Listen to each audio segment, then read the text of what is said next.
बिल्कुल, ये आपके सामने है कि यूपी में जो है गुंडे लगातार हत्याएं कर रहे हैं, पत्रकारों की भी हत्या हो रही है, और वैसे भी हमारे जो पत्रकार साथी खबर छापते हैं उनके खिलाफ भी एक्शन लिया जा रहा है। उनके साथ बदतमीजी करते हैं, उनके साथ मारपीट करते हैं। जैसे हमारे पत्रकार साथी, कोई भी क्राइम के पत्रकार साथी हैं, वो खबर लिखते हैं, तो उस खबर के आधार पर जो बदमाश हैं वो क्या करते हैं कि वो उनकी फील्डिंग तैयार करते हैं, उनके साथ हादसा करते हैं, किसी के साथ मारपीट होती है, किसी की हत्या कर दी जाती है। हमारे पत्रकार साथी उनके जो काले चिट्ठे हैं उनको खोलते हैं, उस पर जो खबर छपती हैं उसको देखते हुए रंजिश मानते हैं, उस रंजिश के आधार पर उनकी हत्या की जाती है। हमारे गाजियाबाद के पत्रकार ने एक एप्लीकेशन दी कि भी मुझे मेरी बेटी के साथ इस छेड़खानी हो रही है, और अगर उस पर कार्रवाई हो जाती तो शायद वो हादसा ना होता, क्योंकि पुलिस भी सुनने को तैयार नहीं है ना।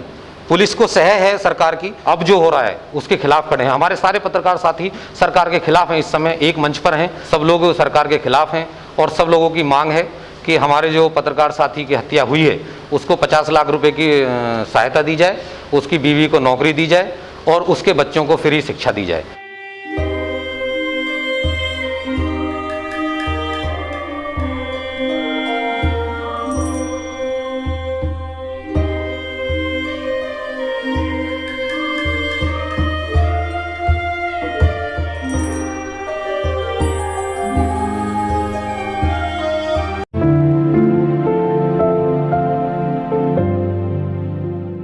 क्या कहोगे जो अभी बलिया में पत्रकार की हत्या हुई है सर? अभी जो बलिया में पत्रकार की हत्या हुई है, उससे पहले भी 2 हमारे पत्रकार साथियों की यूपी में हत्या हो चुकी है।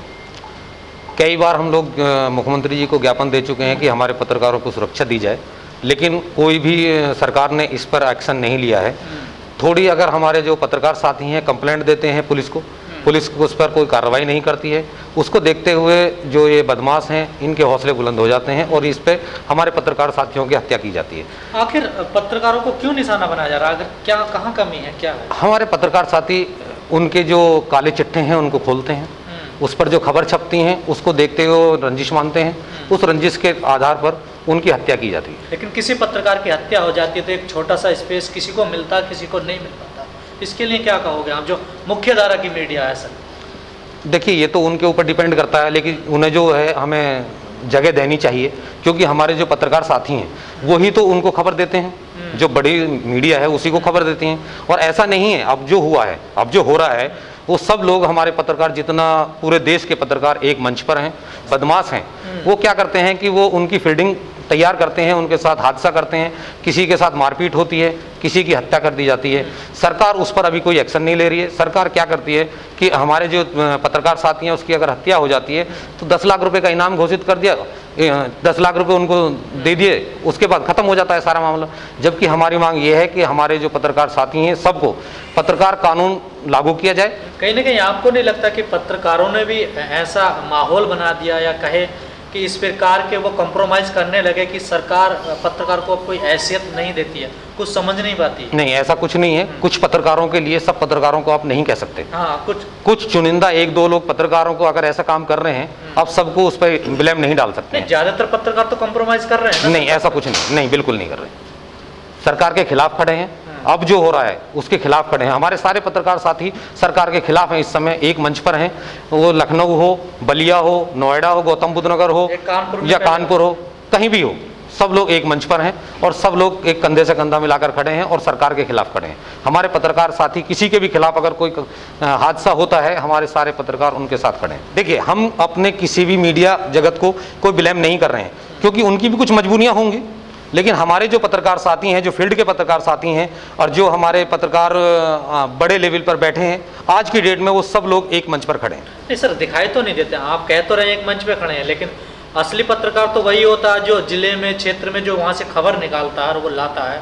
लेकिन जो लोग एसी में बैठे हैं वो उसका समर्थन नहीं करते, अक्सर देखा गया सर। ये नहीं, आप कह सकते हैं, लेकिन मैंने अभी तक सकते, ये सच्चाई है सर। कहाँ नहीं, सब पत्रकार एक मंच पर हैं, ऐसा नहीं है। लखनऊ देख लीजिए, दिल्ली में भी हुआ है, लखनऊ में हुआ है, और आपके जितने भी जिले हैं लगभग सभी जगह विरोध प्रदर्शन किया जा रहा है, और अपनी जो बातें हैं हम रख रहे हैं मुख्यमंत्री के। और अभी हमारे जो लखनऊ के पत्रकार साथी हैं वो गृह सचिव साहब से भी मिले हैं, उन्होंने उनके आश्वासन दिया है कि इस पर तुरंत कार्रवाई हो रही है। सर, जितने छोटे पत्रकार हैं जो कस्बों में, गाँव में काम करते हैं, उनकी आए दिन मौत होती रहती है, कहीं खबर तो छपती नहीं है सर।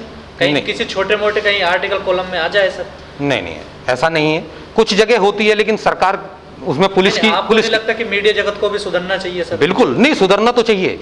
सुधरना, अगर हम नहीं सुधरेंगे तो हमारे साथ ये हादसे हमेशा होते रहेंगे, लगातार होते रहेंगे, बढ़ते रहेंगे। एक ना एक दिन हमें एक मंच पे पूरी तरह से आना होगा। जो आप बता रहे हैं कि कुछ लोग हमारे पत्रकार, कुछ लोग नहीं, बहुत बड़ा तबका है सर सरकार की इस टाइम दलाली कर रहा है सर। नहीं नहीं नहीं, कोई पत्रकार साथी ऐसा नहीं है। कुछ चुनिंदा लोगों के लिए आप सबको ब्लेम नहीं कर सकते। सर, जब पत्रकार के साथ में कोई घटना हो जाती है प्रिय, खासतौर पर जिला स्तर पर, तहसील स्तर पर या ब्लॉक स्तर पर, हमने भी खुद देखा है, तो जो मीडिया के जो मालिक हैं, जो जिम्मेदार अधिकारी होते हैं, वो कहते हैं कि ये तो हमारा पत्रकार है ही नहीं, अपनाने से मना कर देते हैं। देखो, वो उनका अपना मामला है, क्या है उसमें, पर्सनल मामले में कोई दखलंदाजी नहीं दे सकता। लेकिन ऐसा नहीं है। अभी आप देखिए, जो सहारा के पत्रकार की हत्या हुई है बलिया में, कौन नहीं है, किसने नहीं कहा कि ये सहारा के पत्रकार हैं? अगर वो पत्रकार सहारा के हैं तो सहारा के हैं। नहीं सर, हाईलाइट हो जाता तब तो मजबूरी बन जाती ना अपनाने की, लेकिन कई पत्रकार ऐसे हैं जो गुमशुदा रह जाते हैं। तो ये तो हमें सोचना होगा ना सर, ये तो हमें, हमारी सोच है कि हमें सोचना होगा, हमें इस मामले में सबको देखना होगा। हमारे जो बड़े साथी हैं, जो बड़े सीनियर लोग हैं, उनको सब देखना होगा इस मामले में। सर, अभी ये चार दिन पहले की बात है, जो प्रशांत कनौजिया सीनियर रिपोर्टर हैं द वायर के, उन्होंने ट्वीट किया सरकार के खिलाफ, उनको शायद लगा सरकार को, और उनको अरेस्ट कर लिया। क्या सरकार की जो है तानाशाही सामने आ रही है पत्रकारों के लिए? बिल्कुल, तानाशाही नहीं होती तो ऐसा नहीं होता ना। आप ये बताइए कि अगर हमारे गाजियाबाद के पत्रकार के ने एक एप्लीकेशन दी कि भी मुझे मेरी बेटी के साथ छेड़खानी हो रही है, और अगर उस पर कार्रवाई हो जाती तो शायद वो हादसा ना होता, क्योंकि पुलिस भी सुनने को तैयार नहीं है ना। पुलिस को सह है सरकार की, और वो अपने हिसाब से काम कर रही है पुलिस। तो क्या सरकार के खिलाफ आवाज उठाना अपराध हो गया है? आजकल तो लग यही रहा है। अगर पुलिस हमारे जो सुरक्षा दे, या हम जो कंप्लेंट करते हैं, या हमारे पत्रकार से कंप्लेंट करते हैं, उस पर तुरंत कार्रवाई हो, तो शायद ये हादसा ना हो।